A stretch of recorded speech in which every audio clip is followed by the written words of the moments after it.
Hello guys, तो कैसे हो आप लोग। आई होप कि आप सभी मस्त होंगे। तो दोस्तों, आज की इस वीडियो में हम लोग क्लास 10 साइंस के फर्स्ट चैप्टर रासायनिक अभिक्रियाएं एवं समीकरण के कॉन्सेप्ट को देखेंगे। जी हाँ फ्रेंड्स, आप सभी जानते हैं आपका जो पहला एग्जाम नवंबर टू दिसंबर के अंदर में होने वाला है और वो ऑब्जेक्टिव बेस्ड होने वाला है। लेकिन मैं यहाँ आप सभी के लिए अब इसका सारा कॉन्सेप्ट क्लियर करा देना चाहता हूँ। उसके बाद इसका जितना सारा ऑब्जेक्टिव क्वेश्चन बनेगा वो अपने आप बना सकते हैं और उसका भी मैं प्रैक्टिस करा दूंगा। तो चलिए दोस्तों, आज की इस वीडियो को शुरू करते हैं। और वीडियो को शुरू करने से पहले आप सभी से रिक्वेस्ट रहेगा, चैनल पर नए हैं तो प्लीज़ चैनल को सब्सक्राइब जरूर कर लीजिएगा और इस वीडियो को एक लाइक कर दीजिएगा। दोस्तों, टेलीग्राम चैनल से नहीं जुड़े हैं तो जुड़ जाइएगा, लिंक डिस्क्रिप्शन पर है, क्योंकि टेलीग्राम चैनल पर भी सभी प्रकार के मटेरियल और इसका पीडीएफ भी आपको देखने को मिलेगा। तो चलिए देखिए, हम लोग साइंस का पहला चैप्टर लिए हैं आज, जो कि क्लास 10 का है। तो क्लास 10 वाले सभी विद्यार्थी जो इस साल एग्जाम देने वाले हैं तो उनके लिए बहुत ही महत्वपूर्ण है ये चैप्टर। इनसे बहुत सारा प्रश्न आने वाला है। तो देखिए, अध्याय 1 है जो कि रासायनिक अभिक्रियाएं एवं समीकरण, इसको इंग्लिश में कहेंगे केमिकल रिएक्शन एंड इक्वेशन। तो देखिए, पहले बात करते हैं कि रासायनिक अभिक्रियाएं है क्या, रासायनिक अभिक्रियाएं किसको बोलेंगे। तो यहाँ पर आप सभी देख सकते हैं, ऐसे परिवर्तन जिसमें नए गुणों वाले पदार्थों का निर्माण होते हैं उसे रासायनिक अभिक्रियाएं कहते हैं। कहने का मतलब है कि कोई भी पदार्थ मिलकर आपस में अभिक्रिया करेगा तो एक नया पदार्थ का निर्माण कर देगा। जैसे कि यहाँ पर एग्जांपल लेते हैं फ्रेंड्स देखिएगा कि मान के चलिए एक जल लिए हम लोग, जल में क्या किए हम लोग, चीनी मिला दिए, ठीक ना फ्रेंड्स, चीनी मिला दिए तो ये एक रिएक्शन करेगा और ये एक चीज़ बनाएगा जो कि क्या बन जाएगा फ्रेंड्स, हम लोग को चीनी और जल का मिश्रण को हम लोग क्या कहते हैं, शरबत का निर्माण करेगा, शरबत बन जाएगा। तो देखिए, इस प्रकार से एक नया चीज़ बन गया, नए गुणों वाले, इसमें दो चीज़ों का गुण आ गया है तो नया चीज़, इसी को हम लोग क्या कहेंगे, रासायनिक अभिक्रिया है।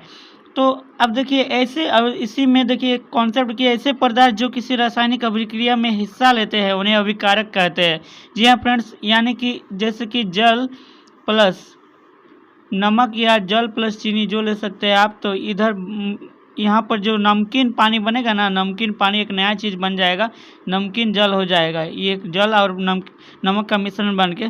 तो देखिए, इसमें अभिकारक किसको कहेंगे, तो ऐसे पदार्थ जो किसी रासायनिक अभिक्रिया में हिस्सा लेते हैं, यानी कि नया चीज़ बनाने के लिए दो चीज़, इधर वाला, इधर जो हिस्सा लिया एरो की साइड वाला, तो इसको हम लोग अभिकारक कहेंगे। आज ऐसे पदार्थ जिनका निर्माण रासायनिक अभिक्रिया में होता है उन्हें उत्पाद कहते हैं, यानी कि जो बन जाता है रासायनिक अभिक्रिया में, जो बनता है उसे क्या कहेंगे दोस्तों, उसे उत्पाद कहेंगे। तो चलिए, ये कॉन्सेप्ट था। अब देखिए, रासायनिक अभिक्रिया के कुछ एग्जाम्पल, उदाहरण देखते हैं कि रासायनिक अभिक्रिया में किस प्रकार से क्या कुछ होता है, किसे रासायनिक अभिक्रिया। तो देखिए, रासायनिक अभिक्रिया उदाहरण देखिए, भोजन का पाचन। जी हाँ फ्रेंड्स, भोजन पहले क्या रहता है, ताज़ा ताज़ा रहता है, जैसे वो खाते हैं एक दिन बाद, जो उसके बाद पचन होता है तो भोजन का पाचन होकर वो नया चीज़ बन जाता है जो कि वापस भोजन में नहीं कन्वर्ट हो सकता है। दूसरी नंबर एग्जाम्पल देखिए, इसका उदाहरण श्वसन। जी हाँ फ्रेंड्स, हम लोग जब श्वसन लेते हैं, ऑक्सीजन लेते हैं, उसके बदले में कार्बन डाइऑक्साइड छोड़ते हैं।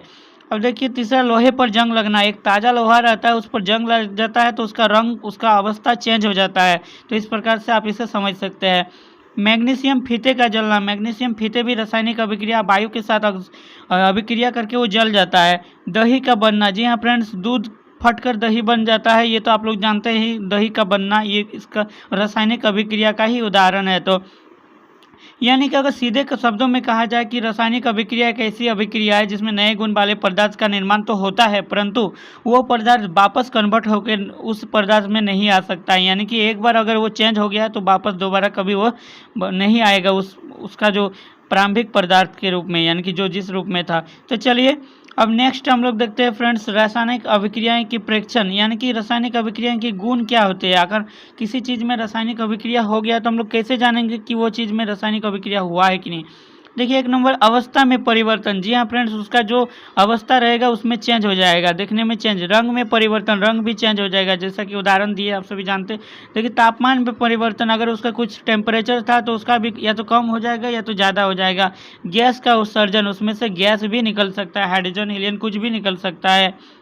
तो ये था इसका रासायनिक अभिक्रियाएं क्या है, रासायनिक अभिक्रियाएं की कुछ उदाहरण और रासायनिक अभिक्रियाएं के गुण। अब चलिए, रासायनिक परिवर्तन को प्रदर्शित करना, यानी कि कैसे हम लोग इसे निरूपित करते हैं। जैसा कि यहाँ पर आप सभी देख सकते हैं इस पीडीएफ में, शब्द समीकरण जिंक प्लस सल्फ्यूरिक अम्ल। जी हाँ फ्रेंड्स, अभिकारक इधर लिया गया है जिंक, लिया गया है Zn प्लस H2SO4। क्या लिया गया है? H2SO4। ये दोनों मिलकर अभिक्रिया किया, जैसा कि यहाँ पर आप लोग लेफ्ट हैंड साइड LHS लिखा गया है, देख सकते हैं Zn प्लस H2SO4। ये जैसे ही रिएक्शन किया तो क्या बना दिया? ZnSO4 प्लस H2 निकाल दिया, जैसा कि आप सभी देख सकते हैं फ्रेंड। तो इस प्रकार से रासायनिक समीकरण को निरूपित दिखाया जाता है। तो देखिए रासायनिक समीकरण में इधर वाला जो पार्ट यानी कि LHS साइड वाला को अभिकारक कहा जाता है, यानी कि रासायनिक अभिक्रिया में जो हिस्सा लेते हैं उन्हें अभिकारक कहते हैं। और जो चीज़ निर्मित होते हैं यानी कि RHS side right hand side जो होता है वो क्या होता है? उत्पाद होता है, यानी कि जो नया चीज़ बनता है। तो चलिए अब नेक्स्ट देखते हैं इसका। देखिए फ्रेंड्स, रासायनिक समीकरण, आई होप कि रासायनिक अभिक्रिया आप लोग समझ गए। अगर कहीं पर भी कुछ डाउट है तो कमेंट कर सकते हैं, मुझे पूछ सकते हैं व्हाट्सएप ग्रुप के थ्रू भी। तो चलिए नेक्स्ट देखते हैं फ्रेंड, रासायनिक समीकरण किसे कहेंगे। तो देखिए रासायनिक अभिक्रिया रासायनिक समीकरण द्वारा निरूपित की जाती है। जी हाँ फ्रेंड्स, यानी कि रासायनिक अभिक्रिया होता है उसे रासायनिक समीकरण द्वारा भी निरूपित की जाती है।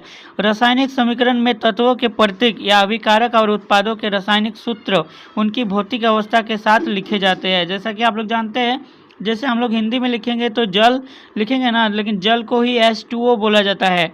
जैसे कि आप लोग जानते हैं, अगर रासायनिक समीकरण पढ़े हैं तो H2O, यानी कि इसे तत्वों के रूप में लिखा जाता है, तत्वों के। तो इसके लिए आपको 1 से लेकर 20 तक का जो hydrogen, helium, lithium, beryllium, boron, carbon, nitrogen, oxygen, सारा यानी कि कैल्शियम तक, हाइड्रोजन से लेकर कहाँ से फ्रेंड? हाइड्रोजन से लेकर कैल्शियम तक सभी एलिमेंट, खास करके क्लास 10th वाले याद कर लीजिएगा, क्योंकि सभी का जरूरत पड़ेगा। जितने भी चैप्टर साइंस में पढ़ेंगे सब में इसका यूज होने वाला है, केमिस्ट्री में। तो चलिए नेक्स्ट देखते हैं कि रासायनिक यानी कि रासायनिक अभिक्रिया को तत्वों के रूप में, उनके संकेतों के रूप में लिखना ही रासायनिक समीकरण कहा जाता है। ध्यान रखिएगा, रासायनिक अभिक्रिया में आवश्यक परिस्थितियां हैं, जैसे कि ताप होगा, दाब होगा, उत्प्रेरक आदि को तीर के निशाने के ऊपर या नीचे दर्शाया जाता है। जैसे कि यहाँ पर फ्रेंड्स, जो कभी कभी अभिक्रिया करने के लिए, जैसे हम लोग पानी को तोड़ेंगे तो ये H2O इस पर हिट जैसे ही देंगे तो या तो ये गैस में निकल जाएगा, H2 अलग हो जाएगा, ऑक्सीजन अलग हो जाएगा। यानी कि ऊपर में जो लिखा जाता है हिट दिया जाता है, इसे या उस प्रेरक कहा जाता है। वो तो तीर के निशान में ऊपर में लिखा जाता है या तो नीचे। और देखिए रासायनिक, और एक चीज़ यहाँ पर ध्यान दीजिएगा कि रासायनिक अभिक्रिया के पहले अभिकारक एवं उसके पश्चात उत्पाद, प्रत्येक तत्व के परमाणुओं की संख्या समान होनी चाहिए। यानी कि इस चीज़ को अगर किसी भी समीकरण में, जैसा कि एक उदाहरण नीचे दिया गया है, तो इसमें हम लोग रासायनिक अभिक्रिया को संतुलित करना, यदि कोई अभिक्रिया रहेगा, जैसे कि हम एक दूसरा एग्जांपल लेते हैं, Na प्लस HCl, एक उदाहरण ले लिए फ्रेंड्स, Na प्लस HCl। तो जैसे ही अभिक्रिया करेगा सोडियम HCl के साथ तो NaCl निर्माण करेगा और H2 निकाल देगा, हाइड्रोजन गैस निकलेगा।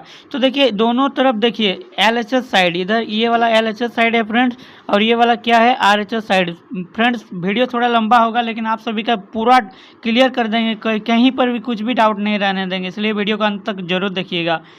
तो देखिए दोस्तों, अब इस दोनों साइड को अगर देखेंगे तो दोनों साइड में क्या पाएंगे हम लोग? Na इधर Na एक है, Na इधर भी एक है, Cl एक है Cl, लेकिन H2 यहाँ 2 है, तो यहाँ भी H2 2HCl करना। जैसे यहाँ 2 कर देंगे, Cl का संख्या 2 बढ़ गया तो इधर भी 2 देना होगा, क्योंकि 2 NaCl, तभी ना इधर भी 2 लग जाएगा, तब संतुलित समीकरण जो है संतुलित हो जाएगा, बैलेंस हो जाएगा। क्योंकि अगर इधर 5 kg, एक मिनट फ्रेंड्स, इधर अगर आप 5 kg का वाटखरा यानी कि 5 kg का कोई तोल रहे हैं और इधर 5 kg का कोई वस्तु है, तो दोनों 5 kg रहेगा दोनों साइड, तब ना आप लीजिएगा दुकानदार से सामान। नहीं तो नहीं ना, ऐसा नहीं ना होगा कि आलू ले लिए है 4 kg और इधर ले लिए है 2 kg वाटखरा दिया है और इससे वजन करके आलू आपको 4 kg दे ये कर रहा है, यानी कि आप उसमें ठगा जाइएगा, आपको 2 kg ही मिलेगा वो सामान, जो भी आलू जो भी चीज़ लीजिएगा।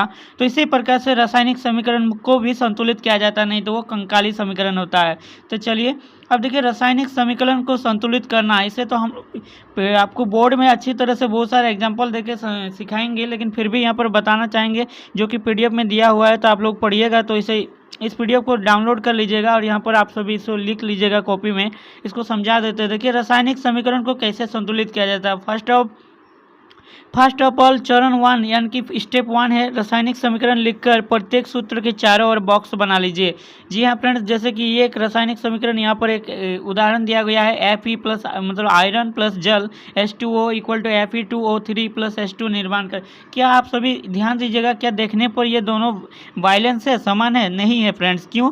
क्योंकि इधर Fe2 है, 2 गो Fe है, लेकिन इधर एक ही गो Fe है। यहाँ H2 दो, यहाँ O3 गो है, यहाँ OA गो है, तो बैलेंस नहीं है। तो इसलिए बैलेंस क्या करने के लिए क्या करना होगा, स्टेप 1 में इसको लिख लिए कि किसी भी रासायनिक समीकरण को संतुलित करते समय बॉक्स के अंदर कुछ भी परिवर्तन नहीं कीजिए। अब देखिए चरण 2, समीकरण में उपस्थित विभिन्न तत्वों के परमाणुओं की संख्या नोट कीजिए। जी हाँ फ्रेंड्स, आपको इसके लिए परमाणु की संख्या नोट करना होगा, यानी कि कितना कितना है, केटो है। देखिए चरण 2, इधर एलिमेंट सब लिखा जाता है तत्ववान, यानी कि तत्व एलिमेंट, जैसे कि यहाँ Fe है, आयरन है, H है, हाइड्रोजन भी है और ऑक्सीजन, तीन ही एलिमेंट है और कुछ है नहीं है फ्रेंड।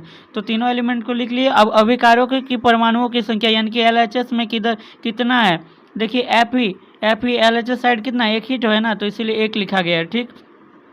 उसके बाद Fe उत्पाद में परमाणुओं की संख्या, Fe की जगह में कितना, 3 गो है, क्योंकि इधर Fe देखिए कितना है फ्रेंड, उत्पाद में परमाणुओं की संख्या Fe के लिए देखेंगे तो Fe के लिए यहाँ पर 3 है, यहाँ पर 2 और इसके साथ एक जुड़ गया है, तो ये कितना हो जाएगा, 3 हो जाएगा। अब देखिए फ्रेंड्स H में कितना है, H यहाँ पर 2 है, हाइड्रोजन 2 है, और यहाँ इस साइड देखेंगे तो इस साइड भी हाइड्रोजन 2 है। और देखिए फ्रेंड्स यहाँ पर ऑक्सीजन की बात किया जाए तो 1 है, और इधर ऑक्सीजन की बात किया जाए तो ऑक्सीजन 4 है। देखिए फ्रेंड्स, आप लोग को एक चीज़ डाउट होगा कि यहाँ पर ऑक्सीजन तो 3 है लेकिन 4 क्यों लिखा गया है, तो इसको बता देना चाहता हूँ क्योंकि Fe भी जुड़ा हुआ है, इसीलिए इसको 4 लिखा गया है, ध्यान दीजिएगा। तो चलिए अब क्या करेंगे, चरण 3 को देखेंगे, स्टेप 3। सबसे अधिक परमाणु वाले तत्व को अभिकारक या उत्पाद की साइड अनुचित गुणांक लगाकर संतुलित कीजिए, यानी कि सबसे अधिक वाले, तो सबसे अधिक किसके साथ है, सबसे अधिक वाला हाइड्रोजन है, क्योंकि दोनों तरफ देखते हैं कि अभिकारक या उत्पाद की साइड अनुचित गुणांक लगाकर संतुलित कीजिए सबसे अधिक परमाणु वाले तत्व को। तो सबसे अधिक परमाणु वाले तत्व कौन सा है, यहाँ पर अगर देखा जाए तो सबसे अधिक परमाणु वाला तत्व है हम लोग के पास H। यहाँ पर देखिए H जैसे ही दे दिए हाइड्रोजन को संतुलित करने के लिए H2, यहाँ पर फिर 3 आ गया, क्योंकि 3 है तो इधर 3 कर दिए। और ये इसको आप लोगों को इसके लिए मैं बोर्ड पर जो भी प्रैक्टिस कराऊंगा रासायनिक समीकरण संतुलित करने के लिए बहुत ही अच्छे से समझाऊंगा, तो आप लोग इसको देख लीजिएगा। चलिए हम लोग आगे बढ़ते हैं। देखिए फ्रेंड्स, अब अभिकारकों एवं उत्पादों की भौतिक अवस्था लिखना है, यानी कि भौतिक अवस्था कैसे लिखा जाता है, तो चलिए इसको भी थोड़ा सा ध्यान दीजिएगा, बहुत ही इंपॉर्टेंट पार्ट है। कभी कभी देखिए ठोस S लिखा रहता है, जैसे कि Na है, Na सोडियम, इसके बाद S। बहुत कोई विद्यार्थी को ये समझ में नहीं आता कि S क्यों लिखता है। S इसलिए लिखता है क्योंकि S मीन्स होता है सॉलिड। क्या होता है फ्रेंड्स, सॉलिड। और सॉलिड इसी का मतलब होता है कि ठोस, तो वो ठोस है यानी कि कठोर चीज़ है।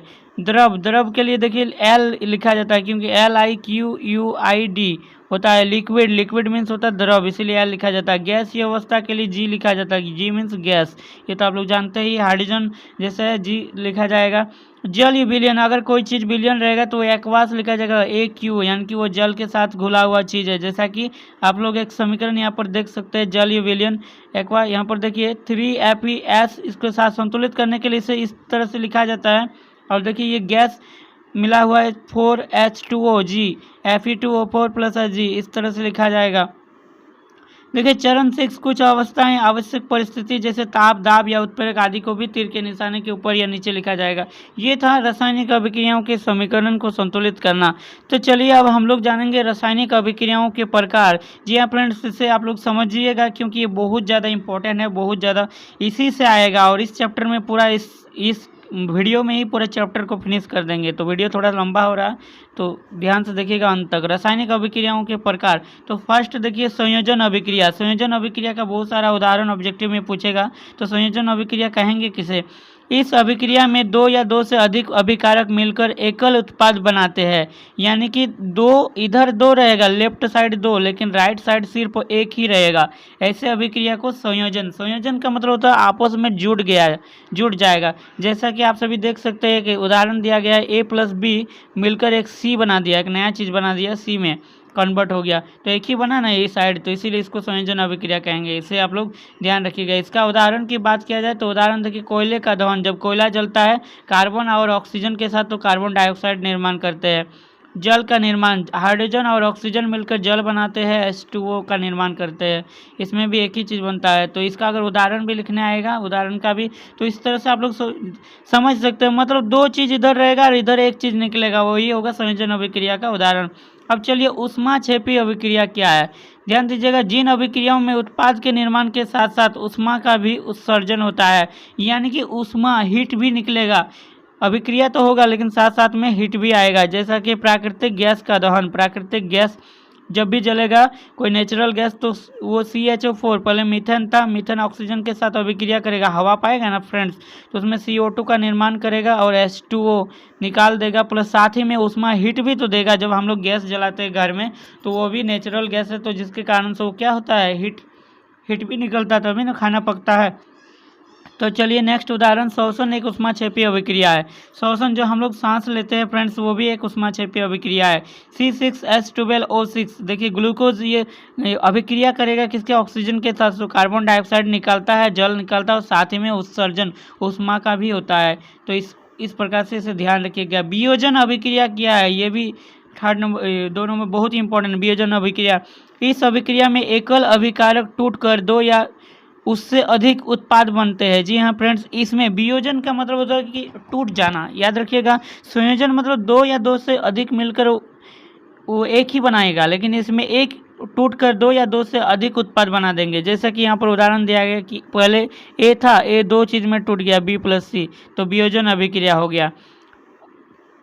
अब देखिए ऊष्मीय वियोजन, ऊष्मा द्वारा किया गया वियोजन, यानी कि ऊष्मा द्वारा जो किया जाता है वियोजन, उसे ऊष्मीय वियोजन कहा जाता है। इसे याद रखिएगा। जैसा कि उदाहरण आप लोग देख सकते हैं यहाँ पर, इसे देख लीजिएगा कि आयरन सल्फेट था, यानी कि फेरस सल्फेट, अब ये ऊष्मा दिया तो हीट हो गया, तीन चीज़ों में टुकड़ा हो गया, तीन अलग अलग बन गया। फेरिक ऑक्साइड, भूरा लाल रंग इसका बन गया, तो इसको देख लीजिएगा। कैल्शियम कार्बोनेट, यानी कि जिसे हम लोग चूना पत्थर कहते हैं, तो चूना पत्थर ये जब इसको गर्म करते हैं, डुबडुबाते हैं, तो ये अलग अलग हो जाता है, कैल्शियम ऑक्साइड और कार्बन डाइऑक्साइड में बदल जाता है। तो इस तरह से आप लोग इसे कर सकते हैं, याद रखिए। विद्युत वियोजन, देखिए विद्युत धारा द्वारा प्रभावित होने वाला वियोजन विद्युत वियोजन होता है, तो इसे कोई इंपॉर्टेंट नहीं है, इसे नहीं पढ़ना है। प्रकाशीय वियोजन, सूर्य के प्रकाश की उपस्थिति में होने वाला वियोजन प्रकाशीय वियोजन होता है। तो देखिए अब ऊष्मा शोषी अभिक्रिया, सॉरी फ्रेंड्स, ऊष्मा शोषी अभिक्रिया बहुत ही इंपॉर्टेंट है, वेरी वेरी इंपॉर्टेंट, तो इसे भी आप लोग पढ़िएगा। देखिए जिन अभिक्रियाओं में अभिकारकों को तोड़ने के लिए ऊष्मा, प्रकाश या विद्युत ऊर्जा की आवश्यकता होती है, उसे ऊष्मा शोषी अभिक्रिया कहते हैं। यानी कि सीधे शब्दों में कहा जाए तो याद रखिएगा कि जिसे कोई भी अभिक्रिया को कराने के लिए, यानी कि उन्हें तोड़ने के लिए, उस अभिक्रिया को तोड़ने के लिए ऊष्मा की जरूरत होता है, हीट का जरूरत होता है, उसे ऊष्मा शोषी अभिक्रिया कहा जाता है। तो चलिए इसका अब देखिए विस्थापन अभिक्रिया। विस्थापन अभिक्रिया किसे कहेंगे, इन अभिक्रियाओं में अधिक क्रियाशील तत्व कम क्रियाशील तत्व को उसके यौगिक से विस्थापित कर देता है। विस्थापन मतलब विस्थापित कर देगा, एक था तो वो दूसरे के साथ वो चला जाएगा, मतलब अलग अलग टुकड़ा टुकड़ा कर देगा। मतलब अधिक क्रियाशील तत्व क्या करेगा, कम क्रियाशील तत्व को उसके यौगिक से विस्थापित कर देगा। जैसे कि यहाँ पर आप लोग एग्जाम्पल में देख सकते हैं, पहले आयरन कॉपर सल्फेट के साथ अभिक्रिया किया और आयरन सल्फेट को अपने साथ ले लिया, FeSO4 हो गया, कॉपर को अलग कर दिया। तो इस प्रकार से समझ सकते हैं विस्थापन अभिक्रिया हो गया। लोहे की कील पर जब भूरे रंग की कॉपर की परत चढ़ाई जाती है तो इस प्रकार से यह अभिक्रिया होता है। द्विविस्थापन अभिक्रिया क्या है फ्रेंड्स, तो देखिए इस अभिक्रिया में उत्पादों का निर्माण दो यौगिकों के बीच आयनों के आदान प्रदान से होता है। यानी कि द्विविस्थापन अभिक्रिया में आयनों के आदान प्रदान से होते हैं। जैसे Na2SO4 सोडियम सल्फेट था, ये BaCl2 बेरियम क्लोराइड के साथ अभिक्रिया किया, BaSO4 में तोड़ दिया, यानी कि आयन वाला को दो आयन वाला, देखिए प्लस माइनस आयन वाला है ना, सोडियम और कैल्शियम में आयनिक यौगिकों के बीच में आदान प्रदान कर दिया। तो इस प्रकार से समझ सकते हैं। अब देखिए सबसे मस्त और सबसे इम्पोर्टेंट जिससे एग्जाम में क्वेश्चन देखने को मिलेगा ही मिलेगा, वो है उपचयन और अपचयन, रिडक्शन और ऑक्सीडेशन अभिक्रिया। तो ये क्या है फ्रेंड्स, चलिए देखते हैं। देखिए यही लास्ट है इसका कॉन्सेप्ट। जब किसी पदार्थ में ऑक्सीजन की वृद्धि होती है तो वो क्या होगा, उपचयन होगा, यानी कि किसी के साथ ऑक्सीजन आ जाना, ऑक्सीजन जुड़ जाएगा। जब किसी पदार्थ में हाइड्रोजन का ह्रास होता है, इसको दूसरी तरह से याद रख सकते हैं कि अगर हाइड्रोजन गायब हो गया, हाइड्रोजन की कमी होगा तो वो उपचयन होगा। अगर ऑक्सीजन बढ़ रहा है तो पर भी वो उपचयन होगा, यानी कि ऑक्सीडेशन अभिक्रिया होगा। तो देखिए C पहले था, कार्बन था, उसके साथ ऑक्सीजन जुटा तो CO2 बना, ये किसका उदाहरण होगा, उपचयन ऑक्सीडेशन। देखिए यहाँ पर सेकंड देख सकते हैं, कॉपर था क्या, ऑक्सीजन के साथ अभिक्रिया करके ऑक्सीजन ले आया, ऑक्साइड हो गया। देखिए यहाँ पर कॉपर ऑक्साइड हाइड्रोजन था, लेकिन हाइड्रोजन क्या हुआ, हाइड्रोजन विस्थापित हीट जैसे किए तो हाइड्रोजन ऑक्सीजन को अलग कर दिया, वो हाइड्रोजन के साथ चला गया, तो इसीलिए ये भी अपचयन अभिक्रिया होगा, उपचयन अभिक्रिया होगा, सॉरी फ्रेंड्स। अब चलिए अपचयन अभिक्रिया, एक मिनट, देखिए अब क्या पढ़ेंगे हम लोग, अपचयन अभिक्रिया क्या है, यानी कि रिडक्शन। जब किसी पदार्थ में ऑक्सीजन का ह्रास होता है यानी कि ऑक्सीजन की कमी होगा तो होगा जब किसी पदार्थ में हाइड्रोजन की वृद्धि होती है यानी कि हाइड्रोजन इसमें बढ़ेगा। देखिए कॉपर ऑक्साइड था, पहले CuO फिर H2O के साथ अभिक्रिया किया तो Cu अलग हो गया और हाइड्रोजन ये ऑक्सीजन दूसरे के साथ चला गया, यानी कि ये इधर क्या हुआ, किसका अपचयन, अगर कहा जाए तो Cu का अपचयन हो गया, इसमें ऑक्सीजन की कमी हो गया। अगर कहा जाए उपचयन किसका हुआ तो ऑक्सीजन किस में बढ़ गया, इसमें उपचयन इसका हो गया, ऑक्सीडेशन हो गया। तो इस तरह से आप लोग इसे याद कर लीजिएगा, इसे समझ लीजिएगा फ्रेंड्स। और देखिए इस अभिक्रिया में कॉपर ऑक्साइड कॉपर में अपचयित हो जाता है, हाइड्रोजन उपचयित होकर जल बनता है। इस अभिक्रिया में उपचयन तथा उपचयन दोनों हो रहे हैं, इसे रेडक्स अभिक्रिया कहते हैं। अगर रेडक्स अभिक्रिया कहा जाए तो जिसमें अपचयन उपचयन दोनों होता है उसे रेडक्स अभिक्रिया कहते हैं, याद रखिएगा। दैनिक जीवन में उपचयन अभिक्रियाओं का प्रभाव, देखिए दैनिक जीवन में उपचयन अभिक्रियाओं का क्या प्रभाव पड़ता है तो संरक्षण, देखिए जब कोई धातु ऑक्सीजन आर्द्रता अम्ल आदि के संपर्क में आती है जिससे धातु की ऊपरी परत कमजोर संरक्षित हो जाता है। लोहे की वस्तुओं पर जंग लगना, चांदी के ऊपर काली परत व तांबे के ऊपर हरी परत चढ़ना संरक्षण के उदाहरण है। देखिए यशल लेपन, विद्युत लेपन और पेंट करके संरक्षण से धातुओं को बचाया जा सकता है। ये इसका उपचयन का जो जीवन में प्रभाव पड़ता है, जो दैनिक जीवन में। देखिए विकृत गंधिता, वसायुक्त और तेलीय खाद्य सामग्री वायु के संपर्क में आने पर उपचयित हो जाते हैं। जी हाँ फ्रेंड्स, वो क्या होता है, खराब हो जाते हैं खाना, तो ये विकृत गंधिता हो जाता है, इसीलिए गंध मारने लगते हैं। तो ये था इसका रासायनिक अभिक्रियाओं का। अब इसका प्रश्न है, तो फ्रेंड्स आप सभी जानते हैं कि आपका जो एग्जाम होने वाला है वो ऑब्जेक्टिव बेस्ड होने वाला है, इसलिए हम लोग इसका लॉन्ग क्वेश्चन नहीं देंगे। अब आपके जो क्लास 10 का फर्स्ट साइंस का चैप्टर था ये समाप्त हो गया। आई होप कि आप सभी को ये समझ में आ गया। अगर कहीं पर कुछ भी डाउट होता है तो मुझे कमेंट कर सकते हैं, और चैनल को अगर पहली बार आए या चैनल पर नहीं हो तो प्लीज़ चैनल को सब्सक्राइब जरूर कर लीजिएगा। इसी तरह से आपको हर एक क्लास का हर एक सब्जेक्ट का वीडियो अब कंटिन्यू देखने को मिलेगा। ये साइंस का पहला चैप्टर था, इसी तरह से आपको सेकंड थर्ड सभी चैप्टर का देंगे। तो पहले हम लोग इसका कॉन्सेप्ट देख लिया, अब इसका ऑब्जेक्टिव क्वेश्चन आने वाला है, यानी कि इस पर जितना सारा ऑब्जेक्टिव क्वेश्चन प्रीवियस ईयर सारा निचोड़ के आप सभी के लिए PDF बनाएंगे, PDF बना के उसका आंसर प्रोवाइड करेंगे, वीडियो बना देंगे, फिर PDF भी आपको टेलीग्राम चैनल पर अपलोड कर देंगे। इसीलिए टेलीग्राम चैनल पर बोल रहे हैं कि उसका लिंक नीचे है, और व्हाट्सएप ग्रुप से भी जुड़ सकते हैं, वहाँ से डायरेक्ट आप हमसे कॉन्टैक्ट कर सकते हैं। किसी भी प्रकार का कोई एक डाउट रहेगा, कुछ चीज़ अगर पूछना है, किसी भी चीज़ का जानकारी रहेगा तो पूछ सकते हैं। तो इसके लिए इस वीडियो को एक लाइक कर दीजिएगा और अपने सभी मित्रों के साथ प्लीज़ वीडियो को शेयर कर दीजिएगा। सभी स्कूल ग्रुप, व्हाट्सएप ग्रुप सभी में शेयर कर दीजिएगा, ताकि मेरा भी कुछ फ़ायदा हो, वीडियो बनाने का कुछ मोटिव हो। सभी विद्यार्थी को कुछ इस वीडियो को सभी तक पहुँचना भी चाहिए। तो बस आज की इस वीडियो में इतना ही। आई होप कि आप सभी समझ गए। Take care, bye bye, thanks for watching.